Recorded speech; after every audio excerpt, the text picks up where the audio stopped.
నష్టపరిహారం అడగడానికి వస్తే ఆ యాజమాన్య ఇస్తారు, లేకపోతే ప్రెసెంట్ అయినా మనం బాగు చేయించారు ఆయనకి ఇష్టం ఉంది కాబట్టి చేయించారు. అదే వేరే అతను చేయించలేని స్థితిలో ఉందనుకో మనం ఏం చేయాలా? ఈయనంతా పోగు చేస్తాం, మనంతా పోగు చేసి ఎంత వస్తాయి? మహా అయితే 10,000 అయితే, మహా అయితే 50,000 అయితే, అంతకంటే ఎక్కువ అయితే 50,000 తోటి వాడి కుటుంబం కలిసితే వాడు బయటకు వస్తా.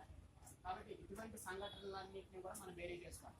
రేపు మన యూనియన్ గా చెప్తే వాళ్ళు వినాలంటే మనం స్ట్రాంగ్ చేసినట్టే అదే స్థాయిలో చూపించాలి. జీతాలు ఒకటే కాదు, జీతాలు మనం తిరిగేది 1,000, 500, 2,000, 3,000 అయ్యింది. కానీ ఐక్యతంగా ఉంటే ఏమైనా చేయొచ్చు అంటే మేనేజ్మెంట్ ఖచ్చితంగా మనం మాట్లాడాలి. రేపు నష్టపరిహారం అడుగుతుంది యూనియన్ గా, సార్ నేను 2 లక్షలు అడుగుతుంది, మనకి చేయగలిగింది కాలేజీ వాళ్ళ కుటుంబం బతకాలి, 6 నెలలు బతకాలా. కాబట్టి పని చేయలేని స్థితిలో ఉంది కాబట్టి జీతం 30% అనేది మనం నిర్ణయం కాదు. ఇప్పుడు బిల్డింగ్ వర్కర్స్ సిఐటి ఉంది. ఈ ఉదాహరణ ఒక మేస్త్రి తీసుకోవాలి, బిల్డింగ్ వర్కర్ మేస్త్రి ఒక వర్కర్ మేస్త్రి పని చేస్తారు. ఇదే బిల్డింగ్ నుంచి వాడి కింద మరి కాలు ఎరిగిందనుకో, బిల్డింగ్ ఓనరు 6 నెలల పాటు రోజుకి 350 రూపాయలు బిల్డింగ్ ఓనర్ కట్టివ్వాలి నష్టపోయినా. అది సిఐసిగా మనం చేసిన నిర్ణయం. ఖమ్మంలో ఎవడు బిల్డింగ్, నువ్వు రేపు నీ బిల్డింగ్ కట్టుకున్నా నీ బిల్డింగ్ దగ్గర ఇటువంటి పొరపాటు జరిగితే ఖచ్చితంగా నువ్వే కట్టివ్వాలి. అంటే ఆ స్థాయిలో వర్కర్లకి మనం న్యాయం చేస్తాం సిఐసిగా. ఆ స్ట్రాంగ్నెస్ ఉండాలంటే మనం అంతా ఐక్యంగా ఉండాల్సిందే. ఇందాక జరిగిన సంఘటన ఒక ఉదాహరణ. అటువంటిది మనం ఎవరు చేయడానికి లేదు. ఇప్పుడంతా మన వాళ్ళంతా లంచ్ వేయాలంటే ఎక్కువ మంది ఇక్కడ హాజరు కాదు. ఎక్కువ మంది మనుషులలో మన సభలోకి పోతే బాగుంటుంది అనేది ఉంది. దాన్ని ఆ టెంపో ఇంకా పెంచాల్సిన బాధ్యత కూడా మండే.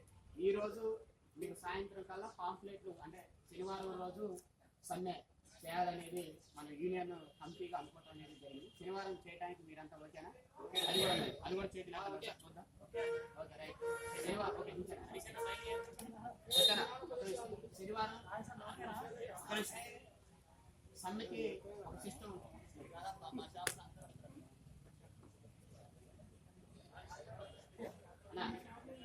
సమ్మెకి ఒక సిస్టమ్ ఉంటుంది. ఆ సిస్టంలో మనం ఫాలో కావాలి.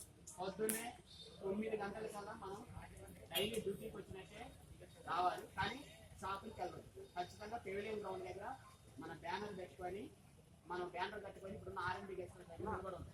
మన వాళ్ళంతా అక్కడ చేరుకోవాలి. అక్కడంతా మనం మాట్లాడుకోవాలి, ఒక ప్రదర్శన చేసి ఎటు ఇంటికి వెళ్ళాలి.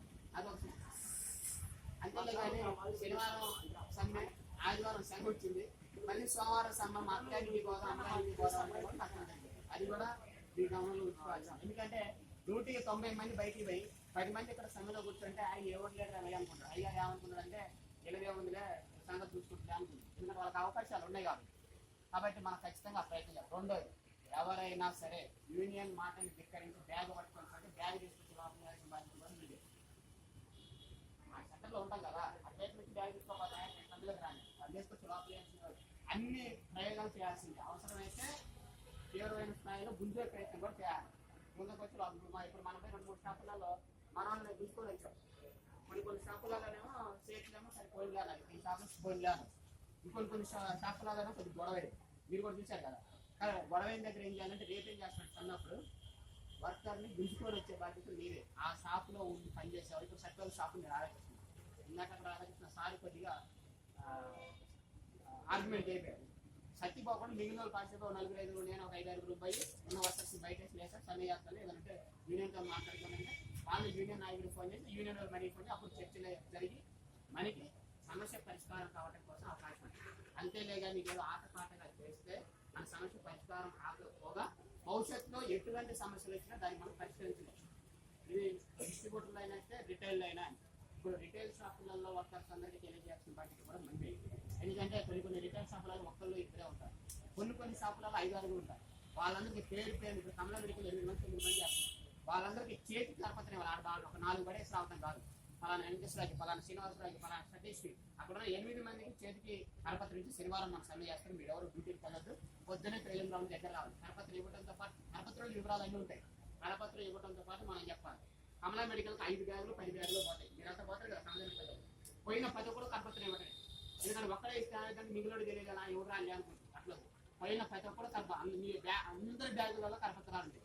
మన వెంకటేశ్వరరావు గారు కానీ, పాషా కానీ, శక్తి కానీ, రాజేష్ కానీ, కోటన్న కానీ ఇలా బ్యాగుల దగ్గర మరిన్ని ఉంటాయి. వాళ్ళ దగ్గర మీరు బుక్ చేసుకొని మీ బ్యాగులో వేస్తే కలిసిన ప్రతి ఒక్కరికి మీరు చెప్పటమే.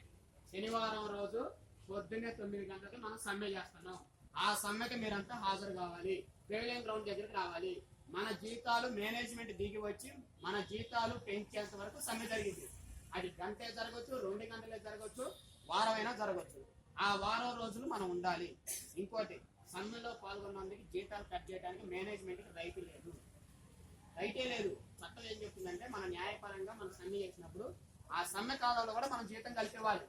అది ఉన్న కనీస వేతన చట్టంలో ఉన్నది అది. కాబట్టి మీ జీతానికి లోటు కూడా లేదు. అన్న నేను 2 రోజులు పనిచేస్తే 300, 600 రూపాయలు పొంది అని బాధపోలేదు.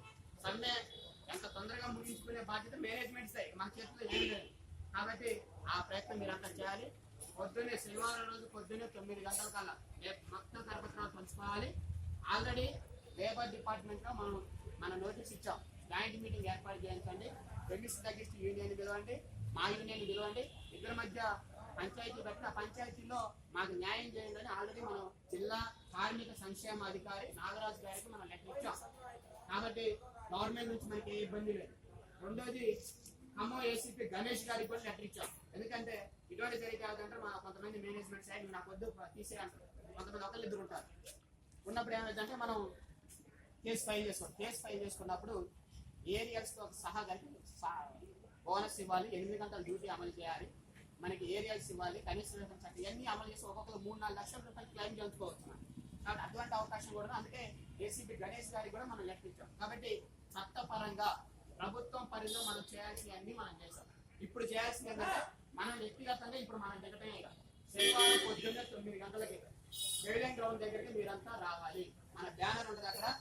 ఎవరికి శనివారం ఎవరికి ఫోన్ చేయరు, రేపు ఒక్కరోజే చెప్తారు. శనివారం రోజు మీకు మీరే రారా రాము పక్కన రారా సమ్మె దొరుకుతుంది మీరే ఉన్నాయని మీ షాప్ లో ఉన్న వర్కర్స్ మీరే తీసుకొచ్చుకోవాలి. పాషాభయ్య రావాలా, వెంకటేశ్వరరావు గారు రావాలా, సత్య రావాలా అంటే కుదరని పని.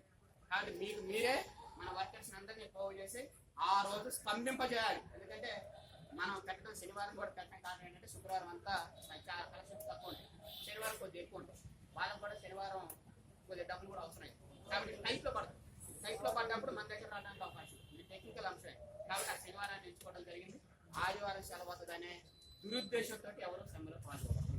ఆదివారం కూడా వీలైతే మనం రావాల్సిన అవసరం, ఆదివారం రావాలని వద్దని శనివారం మాట్లాడుతున్నాం. కాబట్టి మనం చేసే సమ్మెని ఖచ్చితంగా మనం న్యాయం అడిగాం. ఇందులో ఎక్కడా ఎవరికి అన్యాయం చేయలే. లక్షల వేలకు పోగు చేసేది మనం. మన బ్యాగులలో నుంచే డబ్బులు వస్తున్నాయి. మనం చేసే పనికి అడిగాం మనం. ఇప్పుడు రోడ్డు మీద పోతే ఇన్సూరెన్స్ లేకపోతే ఎవరో రోడ్డు మీద ఎవడో కొట్టేస్తారు, మనకి ఇన్సూరెన్స్ కట్టదు. మనకి వచ్చే జీతంతో మనం ఎల్ఐసీలు కట్టుకోలేము. మరి మన పిల్లల పిల్లలు ఎట్ట బతకాలా? కాబట్టి ఇవన్నీ ఆలోచించాలా. మనం చేసే న్యాయమైన డిమాండ్ ఇప్పటికైనా మేనేజ్మెంట్ మనకి పిలిచి మాట్లాడిద్దని ఆశతోటే మనం ఉన్నాం. మేనేజ్మెంట్ ఎక్కడ మనం ధిక్కరించట్లేదు. మేనేజ్మెంట్ మనకి పిలవాలి. ఒకసారి కాదు 100 సార్లు కూర్చోటానికైనా యూనియన్ నుంచి మనకి ఏ ఇబ్బంది లేదు.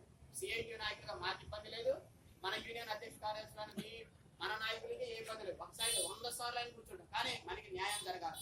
ఎప్పుడు ఇచ్చాం మన సమ్మె నోటీసు? సంక్రాంతి కంటే ముందుంచాం. అప్పటి నుంచి ఇప్పటివరకు ఎందుకు ఆగాం? అనేక సార్లు కలిసాం. అనేక మంది వాళ్ళ ఫ్రెండ్స్ తగ్గించిన నాయకులు కలిసాం. కిరణ్ హరి గారిని కలిసాం, రమణ గారిని కలిసాం, భూషణ్ గారిని కలిసాం, రమేష్ గారిని కలిసాం, ఇంకా ప్రధానమైన మెడికల్ స్టూడెంట్ అందరినీ కలిసాం. కానీ ఎవరు కూడా వాళ్ళ యొక్క సొంత ప్రయోజనాల కోసం మీటింగ్ జరిపారు, మన సమస్య పరిష్కారం కోసం మీటింగ్ జరపలేదు. కాబట్టి ఖచ్చితంగా మనం సమ్మె న్యాయమైంది. ఆ సమ్మెలో మీరంతా పాల్గొవాలి. ఈ సమ్మెకు వచ్చేటప్పుడు మీరెవరు ఒక్కరు సింగిల్ గా రావద్దు. మీ బ్యాగులు తీసుకొచ్చి మన ఫెయిలింగ్ గ్రౌండ్ దగ్గర ఉన్న మన టెంట్ లోనా లేకపోతే మన టెంట్ ఏర్పాటు చేస్తే నీడ కింద మనం నిలబడి ఉండాలి. అందరూ వచ్చిన తర్వాత ప్రోగ్రెస్ గా మనం మాట్లాడుతూ ఏం చేయాలో అప్పుడు మాట్లాడుతుంది. ఏ రోజు ఆ రోజే సమస్య పరిష్కారం అయ్యేంత వరకు మీరంతా నిష్ఠగా ఉండాలి. అయ్యప్ప మాల వింటే కదా, ఆ మాల వేసుకున్నట్టుగా ఉండాలి. ఆ నిష్ఠను తప్పితే మాత్రం మనం నష్టపోతాం, ప్రతి ఒక్కరికి ఇబ్బంది అయింది. ఇంకోటి మీ అందరికి ఐడి కార్డులు పంపిణీ జరిగింది. ఐడి కార్డు ఉన్న మొత్తం ఐడి కార్డు తీసుకుంటారు. ఐడి కార్డు లేని వాళ్ళు కూడా ఐడి కార్డు ఇప్పించడం జరిగింది. కాబట్టి మనం చేసే ఈ ప్రయత్నం ఫస్ట్ ప్రయత్నం ఇది. 20-25 సంవత్సరాల నుంచి మెడికల్ ఫీల్డ్ లో ఉన్నారు. కొంతమంది మధ్య వచ్చిన కూడా ఉన్నారు.